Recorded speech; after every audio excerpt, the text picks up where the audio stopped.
almas queridas, presentes em nossa casa para as atividades da noite,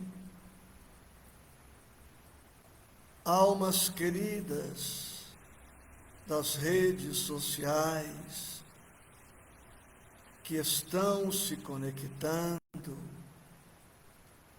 e que irão se conectando nas próximas horas, nos próximos dias, semanas. Profunda gratidão a todos, com votos de segurança e paz em Cristo Jesus.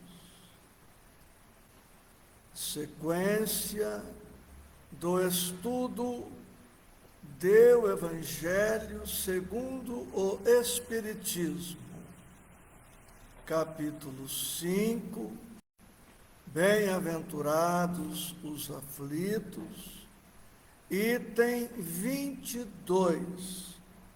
Se fosse um homem de bem, teria morrido. Se fosse um homem de bem, teria morrido. Faço a sugestão para os que puderem e desejarem que tenham o Evangelho aberto no capítulo e no tema mencionado. Um texto curto, mas, como tudo em o Evangelho, profundo, necessário e atual. De que trata este tema?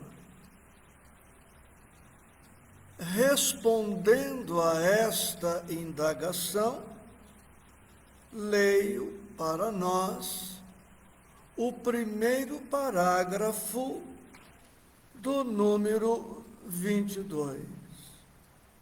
Assim consta: falando de um homem mau que escapa de um perigo, costumais dizer: se fosse um homem bom, teria morrido.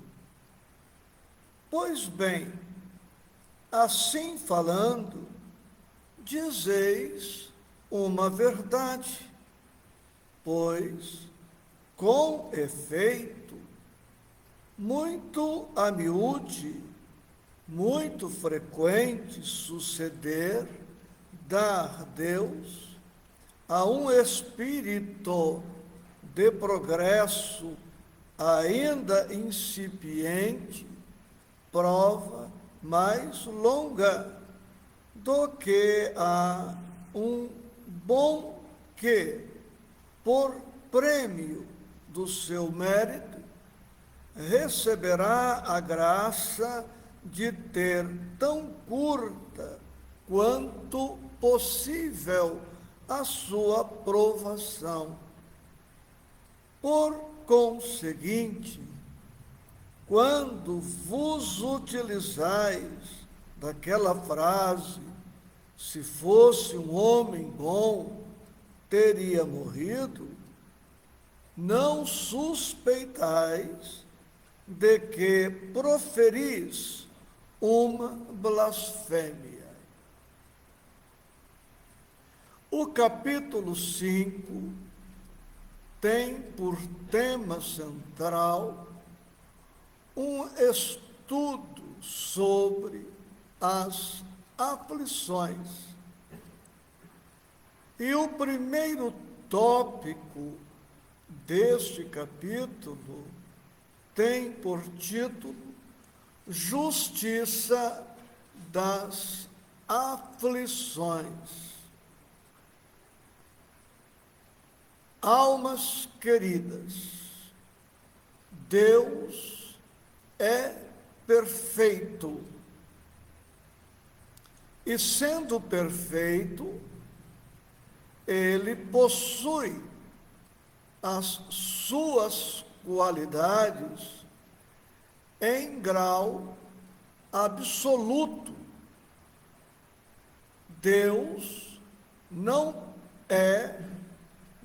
pode ser mais ou menos injusto, ou mais ou menos justo. Sendo Ele absoluto e perfeito, uma de duas: ou Ele é injusto totalmente para ser absoluto, ou Ele é justo totalmente para ser justo, numa redundância que me permito agora. Uma de duas, pois, ou Deus é injusto ou é justo. Para nós, os cristãos, incluindo-se os espíritas, posto que nós somos cristãos, não há como admitir que Deus seja injusto. Só alguém cego, orgulhoso, ignorante, ingrato, que se diz cristão, poderá, por um momento, pensar que Deus, em alguma situação, estará sendo injusto. O cristão, se estiver pensando, sentindo, vivendo de acordo com o Evangelho, com o Cristo, não terá como admitir, ainda que de muito longe, que Deus seja ora parcial, ora imparcial, ora injusto, ora justo. Ele é sempre justo. Este é um ponto fundamental para o estudo desta hora. Outro ponto que trago para estabelecermos as bases do estudo de hoje. Sendo Deus perfeito, Ele nada faz de inútil.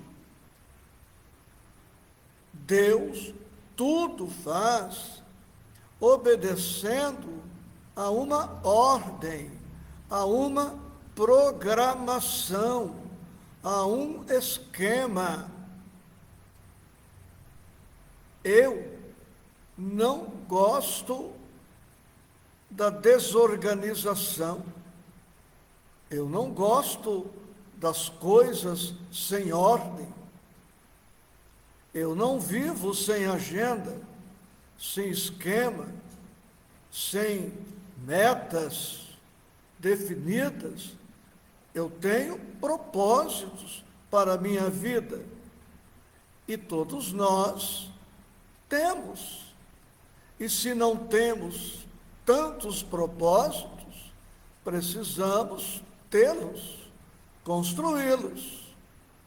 A vida, portanto, na Terra, obedece a uma agenda, a uma programação. A vida na Terra tem finalidades específicas. Ninguém está aqui fazendo turismo. não estamos aqui a passeio. O planeta Terra não é um parque de diversões. Nós estamos aqui com finalidades específicas. A Terra é uma escola. Estamos matriculados nesta escola para estudar.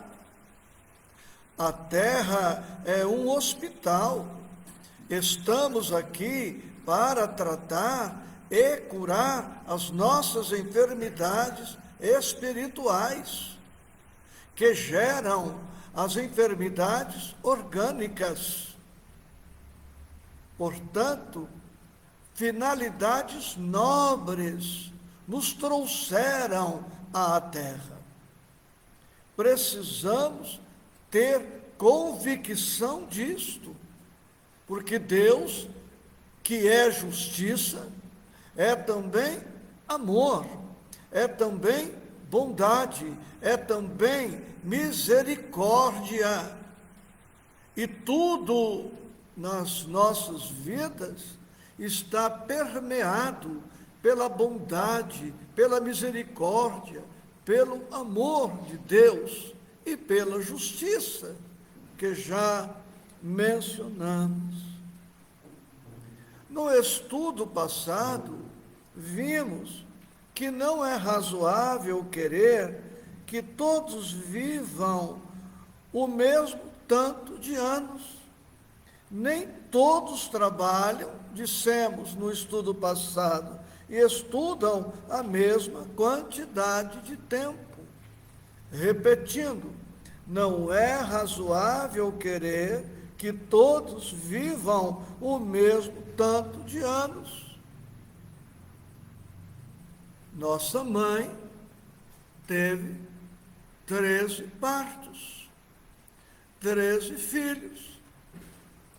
Se todos deveriam ter o mesmo tanto de anos, minha mãe deveria ter dado à luz aos 13, ao mesmo tempo, uma gravidez com 13 filhos, para que os 13 vivessem o mesmo tanto e morressem no mesmo dia.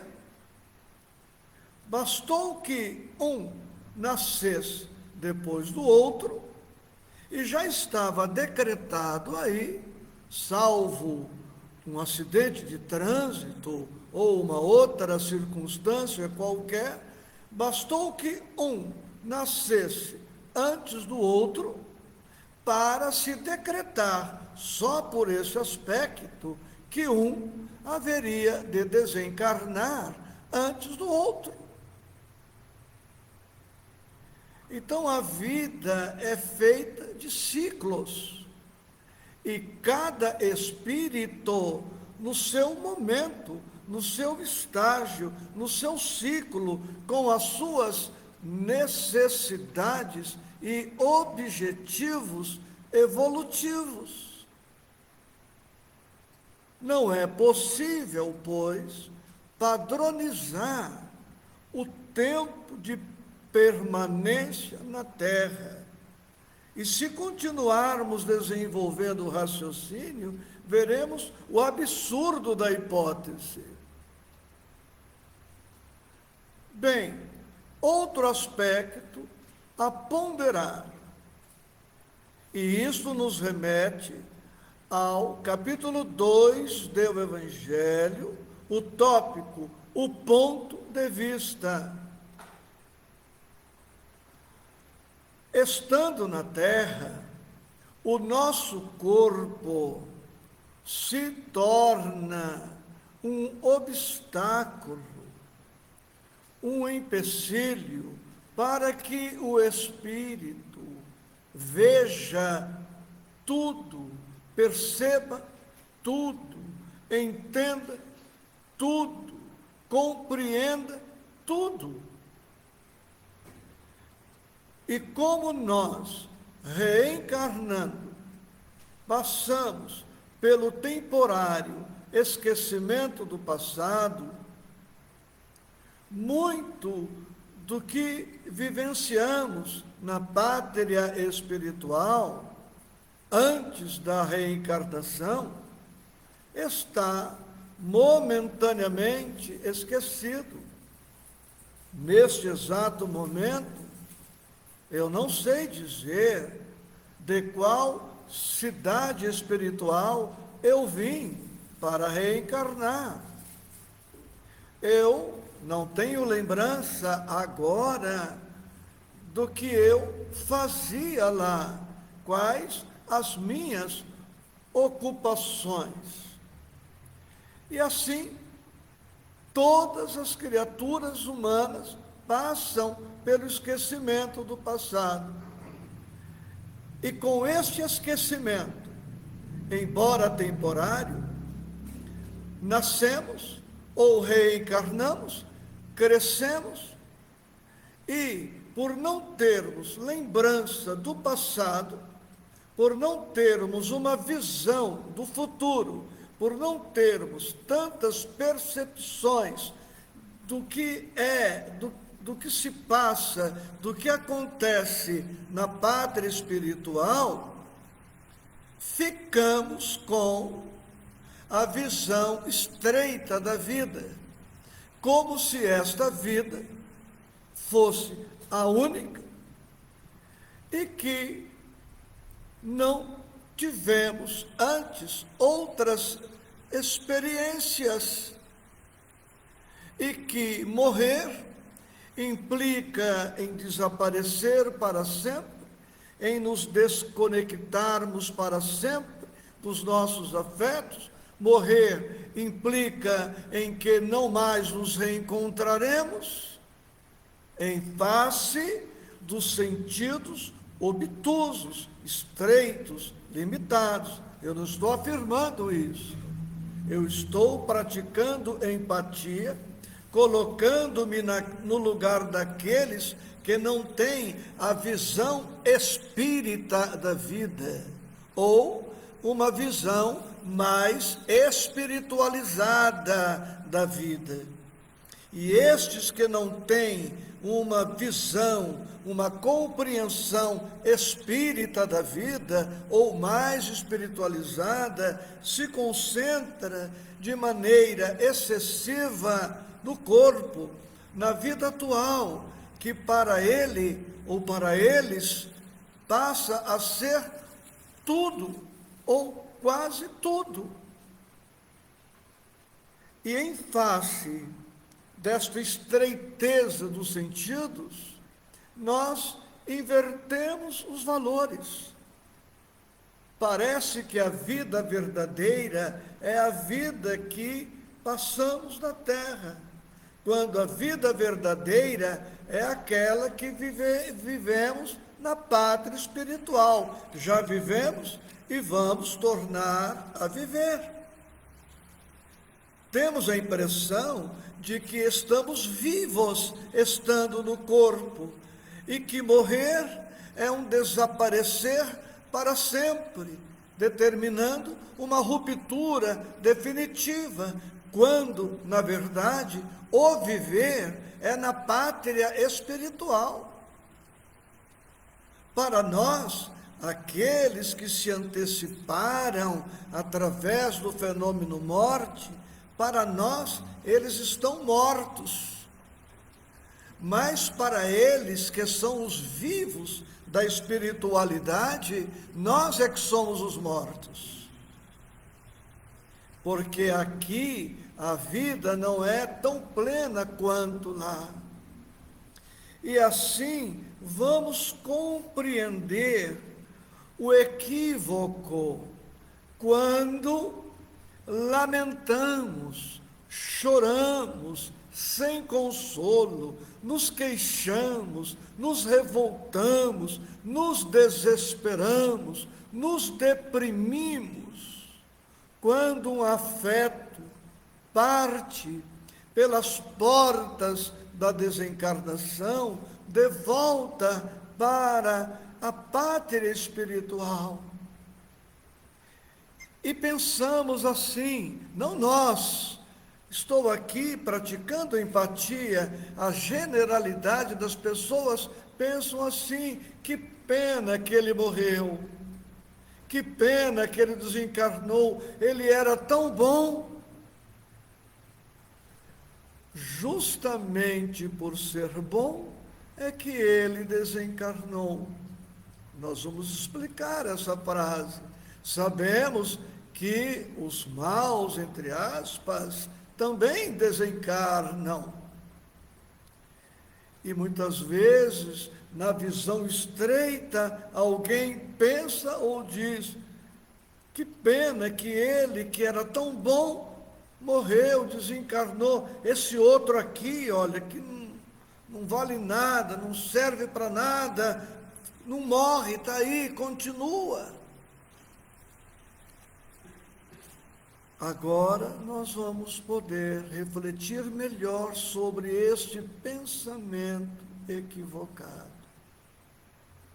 Vamos pensar o seguinte: eu e você, que pode ser os companheiros que estão aqui em nossa casa, eu e você estamos enfermos, internados em um hospital.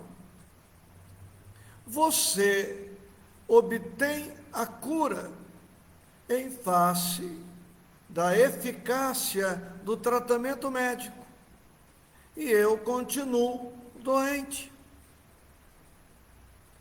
Se o médico te retivesse no hospital, estando você curado, seria uma injustiça, seria uma atitude desnecessária, inútil. E se o médico me desse alta, estando eu ainda doente, seria outra injustiça, porque o médico estaria me condenando a uma enfermidade por tempo indefinido, tendo interrompido o tratamento antes do tempo. Lembra-se de que dissemos que aqui é um hospital?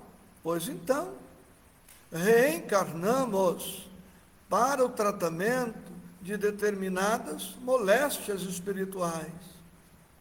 Quando a programação estabelecida para esta encarnação chega a seu termo, chega ao seu final, o espírito volta para a pátria espiritual, atingiu a meta, atingiu os objetivos.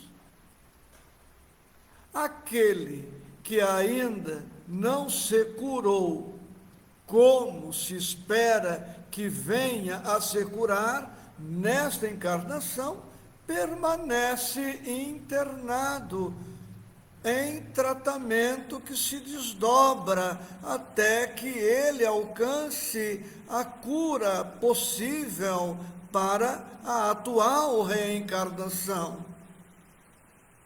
O mesmo raciocínio se aplica à escola. Nós dissemos que a Terra é uma escola.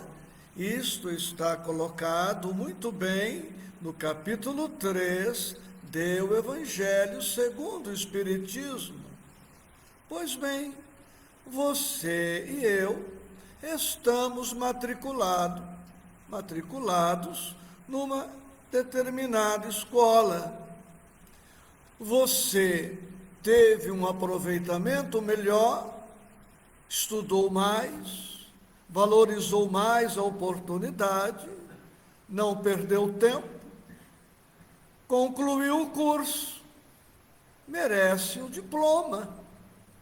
Se a escola te retivesse lá, tendo você concluído o curso, seria uma desnecessidade, uma inutilidade e uma injustiça. E se a escola me diplomasse, mesmo não tendo eu completado o curso, seria uma injustiça, privando-me de continuar estudando. Vejamos que a lógica, então, nos diz que a permanência na Terra se estabelece tendo em vista os objetivos que trouxeram o espírito para uma determinada reencarnação. E o objetivo pode ser de 1 ano, 5 anos. Um espírito pode reencarnar para uma reencarnação de 10 anos, 15, 20, 30, 40, 50. Porque o valor, a importância, o mérito de uma encarnação não depende da quantidade de anos. Alguém pode viver 50 anos e ter uma reencarnação muito mais frutuosa, muito mais exitosa do que outrem que tenha permanecido no corpo 100 anos.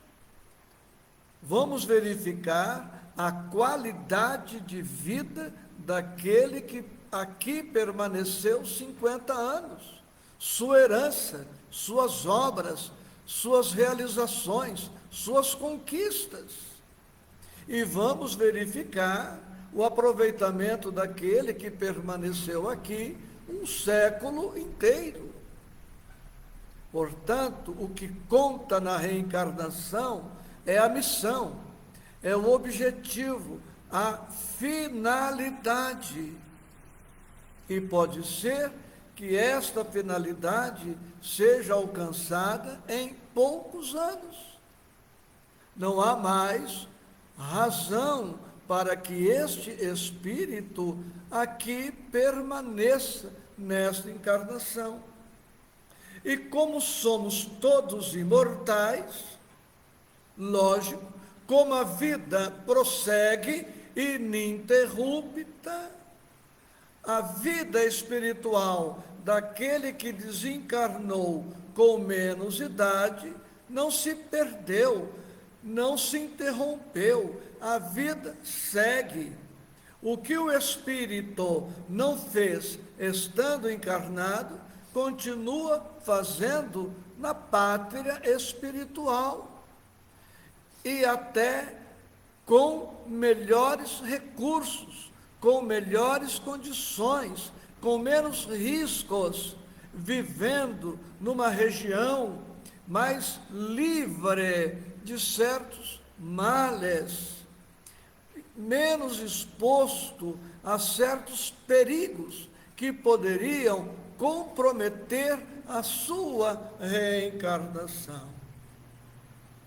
Embora doa, embora nos magoe o coração, é preferível que um afeto, tendo concluído o programa, retorne para a pátria espiritual, do que pretender que ele aqui permaneça, quando já atingiu os objetivos, expondo-se a certos riscos.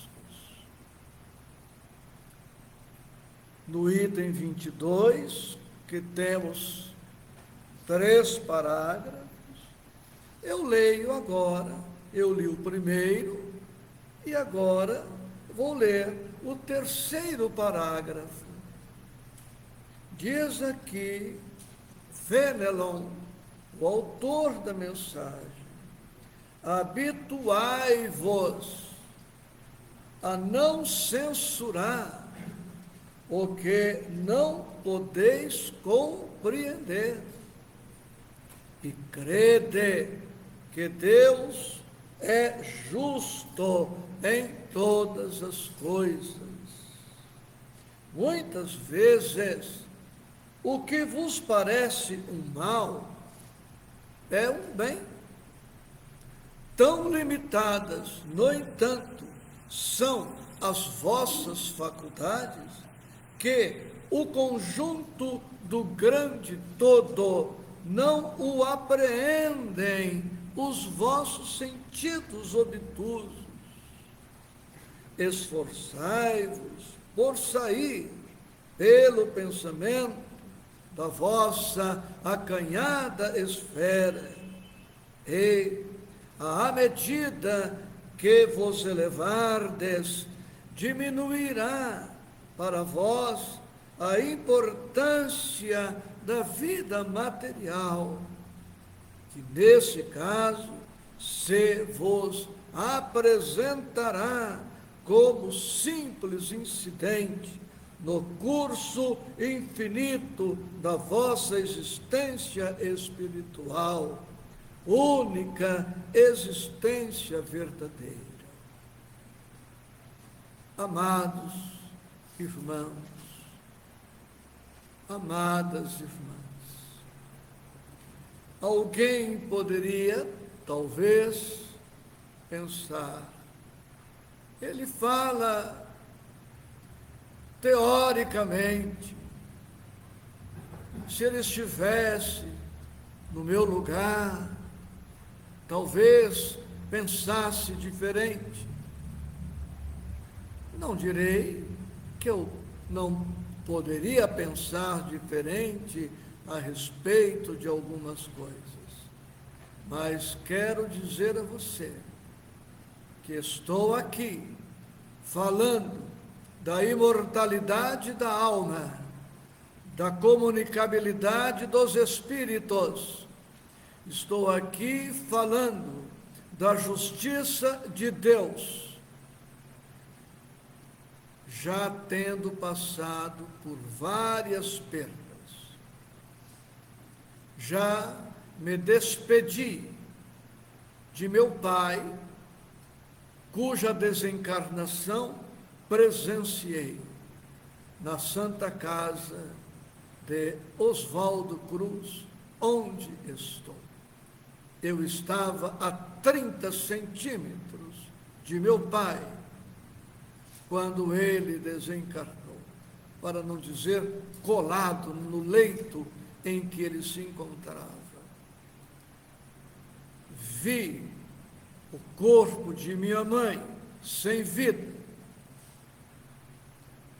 4 irmãos desencarnados, amigos, parentes diversos, e a nossa Morgana, que nesta encarnação, por 31 anos, quase 32, esteve na condição de filha. Então estou dando hoje este testemunho de fé cristã espírita, certo, seguramente certo, da sobrevivência da alma ao fenômeno impropriamente chamado morte. Os nossos mortos vivem, e vivem em melhores condições que nós, que aqui nos encontramos. Mas para que nós possamos nos libertar através da morte, precisamos viver nos libertando desde já. A morte é uma libertação para os que vivem se libertando.